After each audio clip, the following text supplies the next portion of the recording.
High cholesterol is a silent killer which usually shows no symptoms, but it can have life-threatening complications, so it is best to ensure you lower your cholesterol level if you are at risk.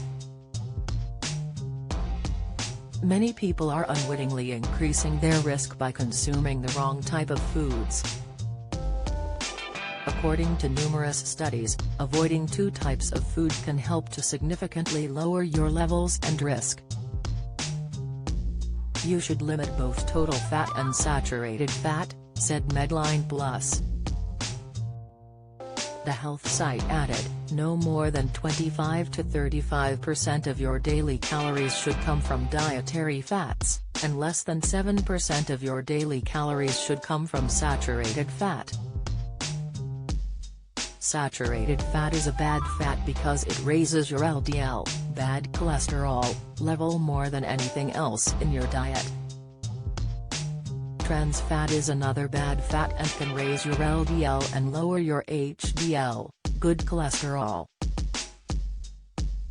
Dementia. 5 early warning signs of Alzheimer's in a person's 40s, 50s or 60s. Foods high in saturated fat include some meats, dairy products, chocolate, baked goods, deep-fried processed foods. Foods high in trans fat include hydrogenated oils and fats, such as stick margarine, crackers, and French fries. Arthritis. The 4P drink to alleviate symptoms. Tips. Dawn French, star on her life-changing surgery, Insight, the vitamin supplement that may raise cancer risk. Advice. A study published in the National Library of Health, looked at saturated fatty acids and its increased risk of coronary heart disease, CVD, and cholesterol levels.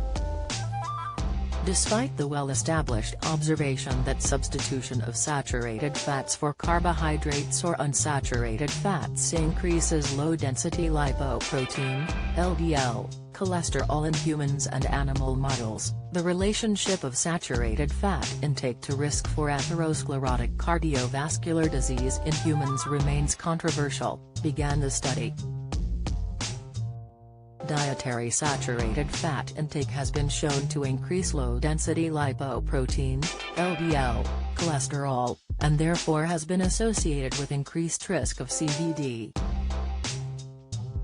This evidence, coupled with inferences from epidemiologic studies and clinical trials, has led to long-standing public health recommendations for limiting saturated fat intake as a means of preventing CVD. In humans, saturated fat intake increases LDL cholesterol in comparison with all nutrients except trans fats. Replacement of saturated fat with monounsaturated fat has been associated with decreased total, LDL, and HDL cholesterol. In another study, trans fats' health risks and alternative approaches were analyzed. The study noted, research has proved the direct connection of trans fatty acids with cardiovascular diseases, breast cancer, shortening of pregnancy period, risks of preeclampsia, disorders of nervous system and vision in infants, colon cancer, diabetes, obesity and allergy. Trans fat increases low-density lipoproteins, LDL, triglycerides and insulin levels and reduces beneficial high-density lipoproteins, HDL. Consumers should learn to recognize and avoid products containing trans fats. For foods to help lower cholesterol, these include fruits and vegetables, nuts, oily fish, oats and barley, foods with added sterols or stanols,